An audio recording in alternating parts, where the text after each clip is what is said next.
Hi there, welcome to the archives. I thought I'd do a quick video today. I think I'm going to talk about this one is called, hey, what's going on? Why I do shame research. I've been did a presentation on shame earlier just now, and I'm really thinking about why for me it's so important. And I wanted to share that. I did this blog originally.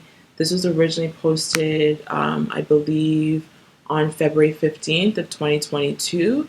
And so I'll do this as a video just so it's accessible. There was an audio on YouTube, but I don't think there was a video that came with it. So I do shame research because it allows me to stay in my own lane, point blank.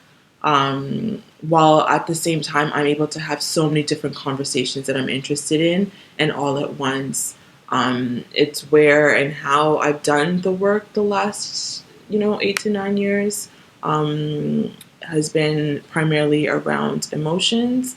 I looked at fear, shame, and trauma, but shame is the one that I've been mostly focusing on heavily. So, shame is not only emotion, it's also affect. I've done previous blogs on what the definition of affect is. Here, I make sense of it as shame, the emotion, as shame as emotion is more internal, it's more interior, right? It's more individual. It's something we feel, something we might express, but it's lodged and located mostly in our internal lives. Shame is affect. That's a whole nother ball game that we're looking at. Collective shame. We're looking at vicarious shame. We're looking at some of the control dynamics. We're looking at shame and how it works with power. We're looking at shame and how it's embedded as manipulation and control dynamic. How it's tied to the structural and the systemic. There's so many different ways. Be careful, sweetheart. Be careful. That make shame and affect. And so here, what else I want to talk about? We can't really talk about shame without including so many other things, like, things a lot of folks in social justice communities, feminist communities, we're all talking about, white supremacy, patriarchy, community, culture, capitalism, intersectionality, critical race theories, indigenous ways of knowing and being, appropriation, co-option, anti-oppression, anti-racism, disability justice, truth and reconciliation, transformative justice, Black liberation, history, geography, trauma, migration, philosophy, technology, science, math, engineering, religion, technology, theology, social justice, humanities, woo, psychology, decolonization. You get the drift. Do you see what I'm doing? I'm just being super annoying.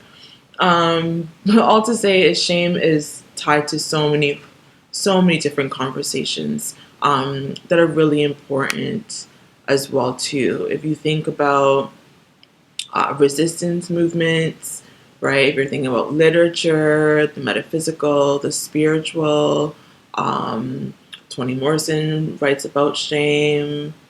The Bluest Eye I can think of, Octavia Butler, I use her Parable series, Maya Angelou. So many people talk and think about themes that are related to or pertinent to shame.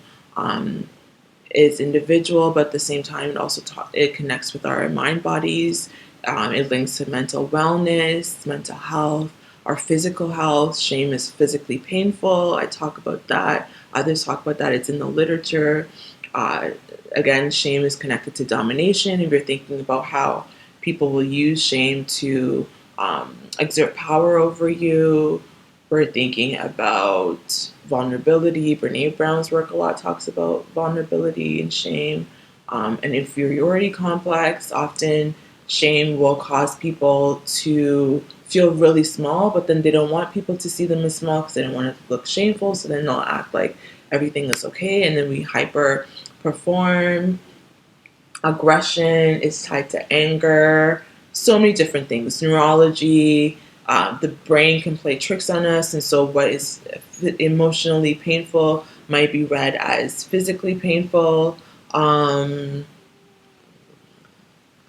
Spiritual, in the work that I do, I primarily Like I just taught a lecture on how shame moves us using Brene Brown's work, and she talks about how shame moves us away, against, and towards. My work, I want to use Octavia Butler to talk about a fourth dimension of shame, which is shame that moves us across people. And that's something that we don't often talk about, right? And by shame that moves us across, I really want to use Octavia Butler because she's a sci-fi writer. And I think for those of us who are hyper or extrasensory, the way in which we feel emotions, the way in which we read energy, it can really move us across a lot of other people, other mind bodies, not necessarily mind bodies in a physical sense. I'm thinking more energetic here. As a highly intuitive person, there will be certain things like I'll just end up knowing that sometimes other people might not necessarily know. I can, those who are able to read different types of energy, that all moves us across. Like your scanning is an environmental scan, right? Energy is not something that just lands. It moves in and through different things. And so I'm really interested in this idea of shame that moves us across people. And maybe I'll get into that in a future blog. I haven't revisited that work in a while because I'm working on other projects, but I use Octavia Butler to kind of get into like what does it look like when shame moves us across people. Specifically, I'm talking about like intuition. I'm thinking about telepathy. Those are some of the different ways in which I think that shame moves us across. And so I can find a way to connect almost anything with shame, right? It's taken me many years of studying this. It is a major key. Healing shame is a major cheat code. Because shame is often used to control people, one of the examples I just used was like fat shaming somebody, for instance. The hopes is that if you shame somebody for being a certain type of way, you hope that it hurts their feelings to the point where they then do what it is that you want them to do, right? Maybe they'll go work out now, they'll lose weight, they'll start starving themselves. They'll just do whatever it is to become thinner, and they conform to your ideals. Again, I'm not talking about health here. This is not about the doctor's note and what you need to do to be a healthier person. I'm specifically just speaking about commenting on other people's bodies.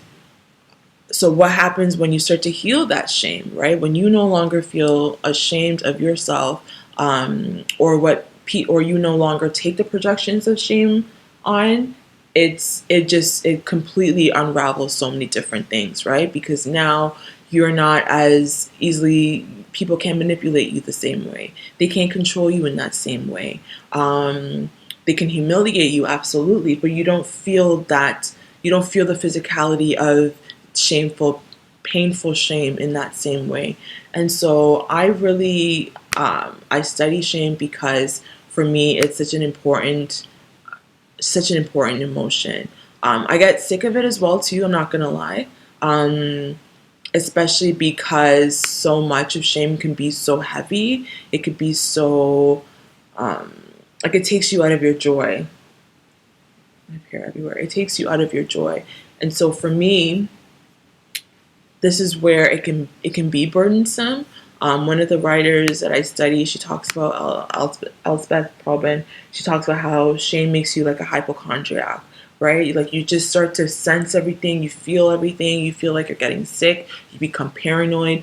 So those are the elements that could be a little bit more difficult. But I think for me, it's really important work, especially when we start to think about how it's tied to like harming others, oppressing others. Shame, like I said, is physically painful. And so for those who are already living in pain, to bombard them and inundate them or project shame onto them, that could be quite problematic. And that's also why people do it, right? They know that it's going to hurt you. The intention is to hurt you. And so if I can talk about some of these different elements of shame that kind of help us to unravel it and to just put it aside a little by little, or at the very least to understand what people are doing when they're shaming us the way that they do, then that can be really helpful. So those are some reasons why I study shame. It's a powerful emotion. It's not as benevolent as we think it is. Politicians, for instance, know that emotions are very powerful, which is why they mobilize it. We often talk about fear, but shame is another emotion that often gets mobilized as well too. Um, and more people are realizing the power of shame. And so now what we're seeing is just everyday individual. We're shaming people. People are saying bring shame back. I'm not necessarily opposed to that. I think shame can be productive in getting people to change their ways. It can be really transformative. If used introspectively, is actually really productive. Productive here being in the sense of it can it can be generative. Maybe generative is a better word to use.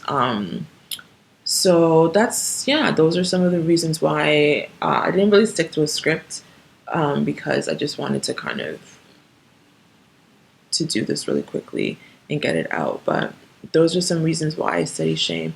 I study shames because so much of affect theory is off the backs of a lot of Black and Brown folks.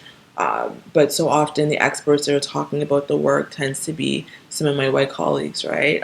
No shade to Brene Brown, but often that is the person who is cited, and I cite most of my work is citing Brene Brown's work. But there's also folks. Melissa Harris Perry talks about shame. Sarah Ahmed talks about emotions. Jack Haberstam also talks about shame. Dr. Carrie Yazid talks about shame. So there's so many different people who are also talking about it who aren't necessarily of a particular, whatever it is you want to call it. And so that's it. I just want to contribute my perspectives on it. And I'm going to end it there. Okay. Have a good day in solidarity. Until next time. Bye.